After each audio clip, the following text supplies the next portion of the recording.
Close your eyes. Your eyes can deceive you. Dude, was Master Soul trying to warn us about this show? Everybody, welcome to Popcorn Rants. Now, I know this video is late, and I think Disney deserves a little credit where credit's due.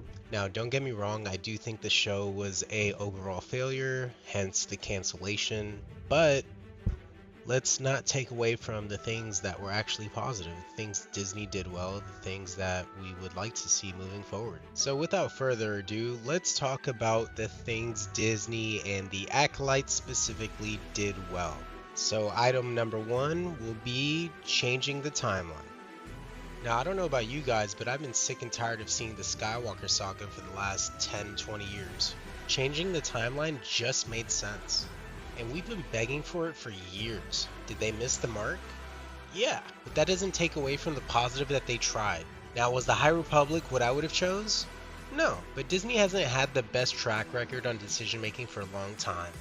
And that's a whole different topic. Number two, and this is probably the best thing they did, the combat.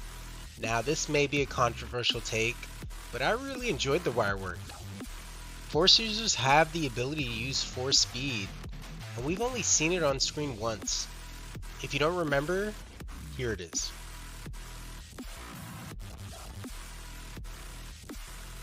And that's probably why we haven't seen it since. That doesn't mean they can't.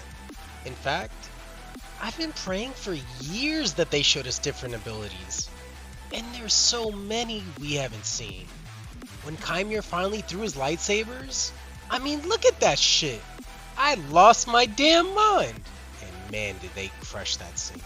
And the combat here is exactly what we needed. Like, I understand people's frustrations with the sequels and how the combat was so different and lackluster, but we can't really compare them to Anakin and Obi-Wan. They were generals in an army. Like, in what world would it make sense that Rey's as good as they are? Rey, on the other hand, got her lightsaber like a week ago. She's barely had to use it, so I get why it's lackluster. It just makes sense. All in all, the fight sequences were incredible. Were there enough of them? It's debatable based on the story, but I did appreciate every scene we did get. And that leads me into topic number three, the casting. Master Soul and Chimera carried the show, by far. And it's not their fault the writing was complete dog shit.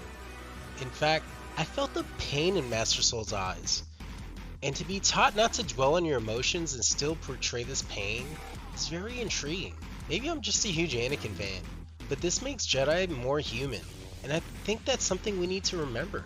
Seeing a character like Chimera with his different point of view on the Force is equally enticing. I think if I were a Force user, I'd probably have the same outlook. And being able to relate to these characters means they did their job and they did them well. Wait, does that make me a Sith? I mean, the Jedi kinda suck. I also want to give a quick honorable mention for all the lore they added. Even if I didn't understand most of it, the execution was poor, but the effort was appreciated. Let's jump into the three major flaws. Actually, before I get started, let me first say how much I despise these 10-episode models. Especially moving into a new series with new characters, there's a lot of storytelling needs to be established. So we're in a gray area where the show can't spend too much time setting the scene and too little time setting up the plot. And that's something you can't miss the mark on, because it's what's going to hold our attention. So here goes fatal flaw number one. The story concept. A murder mystery? What? Before I know it, I see someone getting stabbed and I'm left with so many questions. Are Jedi weak? Are they hated? Who's the chick? Who's Trinity?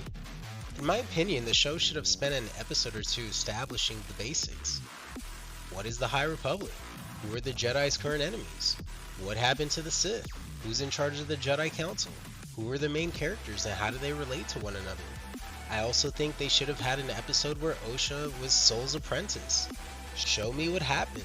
How did she fail? How tight was their bond? Things that can make me wonder why he's so broken, which would be explained later in the show. That could have been the oh my god moment we needed. Now, only having 10 episodes is a big ask when we know absolutely nothing other than Jedi or Peacekeepers. So we need to be strategic about runtime. This was a complete failure. In fact, I think we spent 2 or 3 episodes showing us the same day from different points of view. That's 30% of the runtime. Like, what? Could you imagine if Stranger Things spent 3 episodes showing us the day Will disappeared from 3 different character points of view? Could you imagine if Phantom Menace started with Qui-Gon Jinn getting murdered by some random guy? We would care absolutely nothing about him, and this is the problem with this model. I know nothing about these characters you're chopping away. By the time Master Soul dies, I was upset because he was the best part of the show.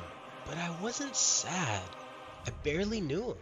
They should have spent the first half of the season establishing the timeline, establishing the characters, and introduced the murder mystery concept halfway through.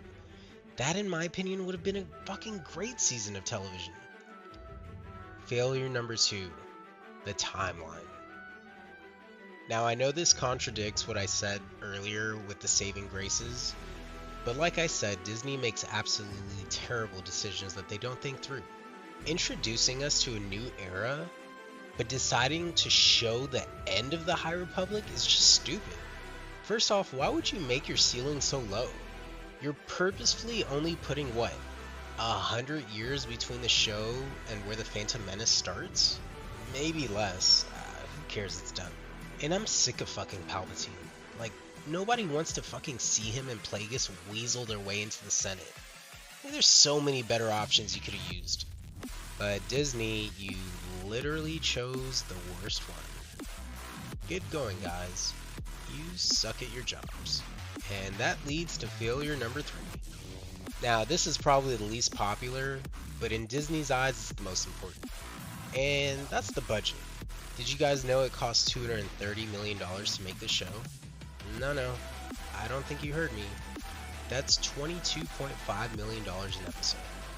Remember when I said there was 2 or 3 episodes where we saw the same thing in different points of view?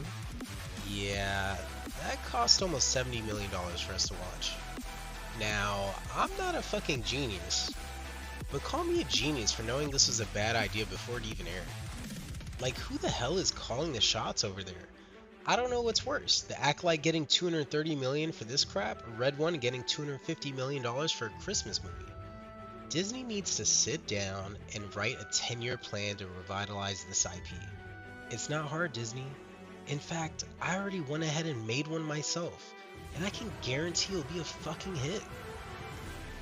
If you guys want to hear my 10-year plan on how to save Star Wars, please like the video and comment down below, and I'll be more than happy to share.